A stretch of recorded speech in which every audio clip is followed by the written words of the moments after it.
সমগ্র পৃথিবীতে তেলের দাম বেড়ে গেছে, অথচ আমরা বাংলাদেশে সে তেলের দাম ঠিক রাখার জন্য আপ্রাণ চেষ্টা করছে সরকার, এবং প্রায় 200 কোটি টাকা প্রতি মাসে ভর্তুকি দিয়ে প্রায় সেই কাজটা করার চেষ্টা করছে সরকার। আপনারা জানেন পাশের দেশে তেলের দাম কম, আমাদের দাম কম, ওদের দাম বেশি। খুব সঙ্গত কারণে চোরাচালান হচ্ছে। চোরাচালান রোধের জন্য তিনি কঠোর ব্যবস্থা নেওয়ার জন্য হোম মিনিস্টারকে বলেছেন। আজকেও যেহেতু দীর্ঘ একটা মেয়াদের গ্যাপের পরে সংসদ শুরু হবে, আমাদের নিজস্ব মধ্যে কিছু আলোচনা হয়েছে।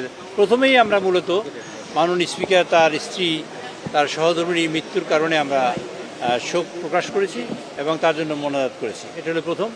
দ্বিতীয়ত হলো যে এই যে দেশের এখন মধ্যপ্রাচ্যে যে যুদ্ধের পরিস্থিতির কারণে সমগ্র পৃথিবীর ইকোনমি টালমাটাল, সমগ্র পৃথিবীতে তেলের দাম বেড়ে গেছে, অথচ আমরা বাংলাদেশে সে তেলের দাম ঠিক রাখার জন্য আপ্রাণ চেষ্টা করছে সরকার, এবং প্রায় 200 কোটি টাকা প্রতি মাসে ভর্তুকি দিয়ে প্রায় সেই কাজটা করার চেষ্টা করছে সরকার।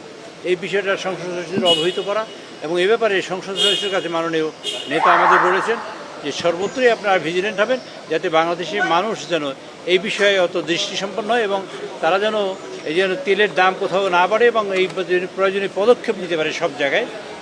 জেলা প্রশাসক অন্যান্য প্রশাসনের সাথে সমন্বয় করে এই কাজটি যাতে করতে পারে, তার জন্য তিনি একটা নির্দেশ দিয়েছেন যে যাতে কোনো রকম কোনো অসুবিধা না হয়।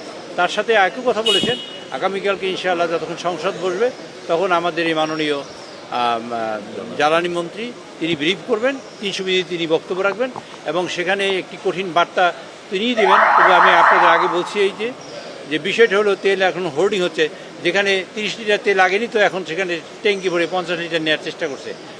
মোটরসাইকেলরা দেখা যায় একবার তেল নেওয়ার ক্ষেত্রে তেল নিচ্ছে, আবার নিচ্ছে 3বার তেল নিচ্ছে, এরকম কিছু হচ্ছে।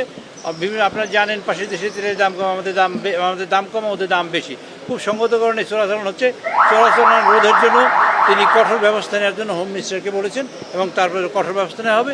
একই সময় যে অভিযান চালানো হবে যারা এরকম হোর্ডিং করছে বা যারা তেলের মজুদ করে রাখছে বা তেলের আর্টিফিশিয়াল ক্রাইসিস তৈরি করার চেষ্টা করছে তাদের ব্যাপারে। একই সময় আমাদের জানানো হবে যে তেলের সাপ্লাই পর্যাপ্ত পরিমাণ আছে। 2 লক্ষ মেট্রিক টনের তেলের জাহাজ ইতিমধ্যে ঘাটে লেগেছে, আর আরও 2 লক্ষ মেট্রিক টনের জাহাজ ইতিমধ্যে লোড হয়েছে, তার অচিরেই বাংলাদেশে এসে পৌঁছবে। কাজে তেলের কোনো সাপ্লাইয়ের কোনো ঘাটতি নেই, কিন্তু ঘাটতি আর্টিফিশিয়ালি তৈরি হয়েছে কিছু মিডিয়ার কারণে এবং কিছু মানুষ অতুচ্ছিত কিছু চোরাচালানিদের কারণে। কাজে এটা যাতে না হয় তার প্রয়োজনীয় ব্যবস্থা নেওয়ার জন্য আজকে এই সিদ্ধান্ত গৃহীত হয়েছে, মানে আলোচনা হয়েছে। তৃতীয়ত আলোচনা হয়েছে যে আমাদের যোগাযোগ মন্ত্রী মহোদয় তিনি ওখানে বলেছেন যে আমাদের একটা দুঃখজনক ঘটনা, যেটা বাস দুর্ঘটনায় নিপতিত হয়েছে, একই সাথে ট্রেনে দুর্ঘটনা ঘটেছে। বাস কেন দুর্ঘটনা ঘটেছে সে ব্যাপারে কী পদক্ষেপ নিয়েছে সে ব্যাপারে আলোচনা হয়েছে। ট্রেন দুর্ঘটনার ব্যাপারে ভবিষ্যতে যাতে এরকম না হয় তার জন্য কী করা হবে সে ব্যাপারে এই ব্যাপারে আলোচনা হয়েছে। এছাড়াও সংসদীয় কার্যক্রম এবং অন্যান্য অনেক বিষয়ে কথা হয়েছে। প্রধানমন্ত্রী মাননীয় সংসদ নেতা দিক নির্দেশনামূলক বক্তব্য রেখেছেন, এবং আগামীকালকেও আমাদের এই আজকে অ্যাডজন হয়েছে, আগামীকালকেও 1:30টার সময় আমরা আবার এই বিষয় নিয়ে বসবো এবং সংসদকে ব্রিফ করা হবে।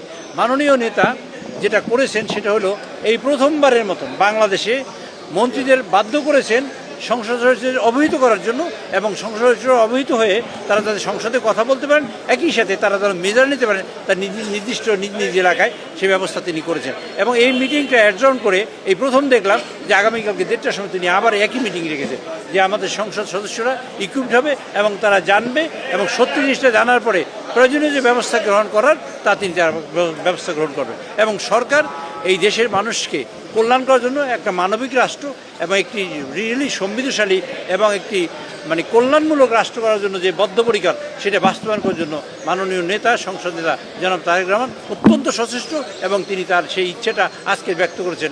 আমরা বিশেষ করে সংসদ সদস্যবৃন্দ অত্যন্ত ধন্যবাদ এদের সাথে এটা গ্রহণ করেছি এবং তাকে সাধুবাদ জানিয়েছি। এবং তিনি আরও বলেছেন যে আগামী প্রতি মাসে একটি ব্রিফিংয়ের ব্যবস্থা করবে সংসদ সদস্যদের মধ্যে, যাতে আমাদের সরকার কেমন চলে, কিভাবে চলে এবং সরকার অ্যাকচুয়ালি কী করতে চায় সেই সংক্রান্ত বিষয়ে আলোচনা হবে প্রতি মাসে ইনশাআল্লাহ। সংসদীয় কমিটিগুলো নিয়ে কোনো নয়, কারণ এই আলোচনাটা আমরা আবার 30 তারিখে করবো।